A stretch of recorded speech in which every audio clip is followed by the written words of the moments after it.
Sequel ఈ పదాలతో ఏ lyric writer అయినా పాట రాస్తే బాగుంటుంది. ఆ రేంజ్లో టాలీవుడ్లో సీక్వెల్స్ సెట్స్ పైకి వెళ్తున్నాయి.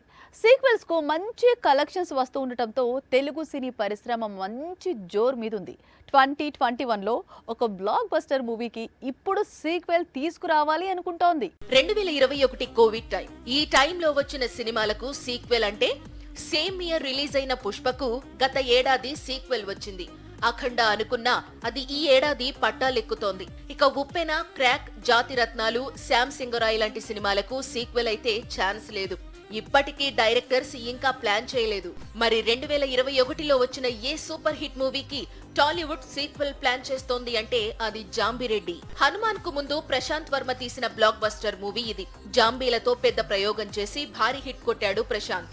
పనిలో పనిగా యువ హీరో తేజ సజ్జాను హీరోగా నిలబెట్టాడు. ఇప్పుడు సీక్వెల్ తీసేందుకు సిద్ధమవుతున్నాడు. కానీ ప్రశాంత్ డైరెక్ట్ చేయడం లేదు. మరో దర్శకుడికి అవకాశం ఇవ్వబోతున్నాడు. కాకపోతే హీరోగా మాత్రం తేజ కంటిన్యూ కాబోతున్నాడు. మరోసారి జాంబీలను కంట్రోల్ చేయనున్నాడు.